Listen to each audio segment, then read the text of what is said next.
Opening up the box, we've got the Nokia 6 itself. Let's take it out of the protective plastic and set it aside for the time being. We then have the SIM ejector tool, some regular leaflets, earphones, a micro USB cable, no type C here, and then there's a travel adapter. So that's it for what's in the box. Let's now quickly get back to the Nokia 6 itself. But before we do, here's a quick snippet from my first boot video.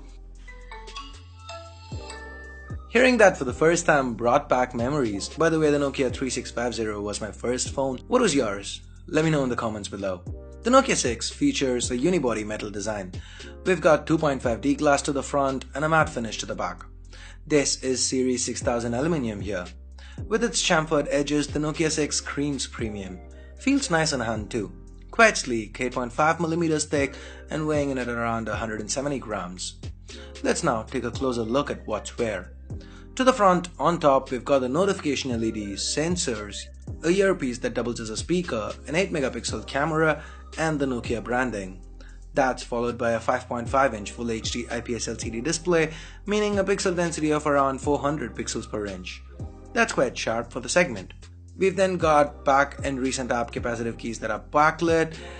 They aren't centered and that kind of triggers the OCD in me. Anyway, the home key is not backlit, but this is a capacitive key that doubles as a fingerprint scanner. Initial impressions feels quite quick and responsive.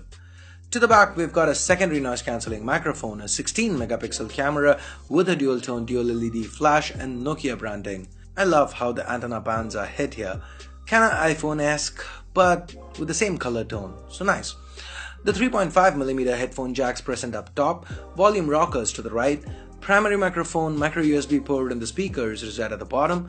To the left, we've got a hybrid tray, meaning you can add either 2 SIM cards or a SIM and a micro SD card. While the Nokia 6 feels very premium, the chip inside's anything but. This phone's powered by the entry-level Snapdragon 430 chip.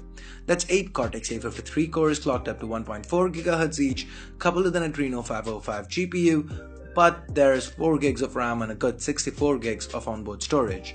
All this is backed up by a 3000 mAh battery. The Nokia 6 runs on Android 7 Nougat with Nokia's own custom UI, which is basically built on CyanogenMod 14. So once you look past the theme here, it's all quite close to stock. You don't get an app drawer on first boot, but you can enable it from the settings. Nougat features like the split screen mode that lets you run 2 apps side by side, almost like Samsung's multi-window mode, and the quick switch functionality that lets you quickly jump back and forth between the current app you use and the last app you used are present and accounted for. Google Apps aren't present here since this is a China exclusive. I'm yet to figure out how to sideload it. I will before I review this phone. Anyway, the camera app is quite simple. You can turn on the manual mode that gives you more options. You also get to turn on grid lines, switch the theme and so on. This is a 16-megapixel camera to the back with an f2.0 aperture and support for face detection autofocus. The selfie shooter is 8 megapixels, again with an f2.0 aperture. Both cameras can shoot videos up to 1080p at 30 frames per second. These samples you're seeing were quickly shot around the office. If you want me to do an in-depth camera review of the Nokia 6, let me know in the comments below. This phone is priced at 1699 yuan, that's about 17,000 Indian rupees or about $250 US. That is definitely more expensive than others with similar internals. Is this a case of HMD Global trying to cash in on the Nokia nostalgia? Or is it due to the premium build and other hardware like the camera or dual speakers, Dolby Atmos, etc.? I'll have more to say in the full review. So that's it for this quick unboxing video. If you have any video requests for the Nokia 6, head on over to the comments below. If you do want to pick a Nokia 6 up, I'll leave direct links in the description below. Use them if you want to help the channel out. And give this video a thumbs up if you liked it, vote it down if you didn't. For more videos like this including that full review, hit that subscribe button down below.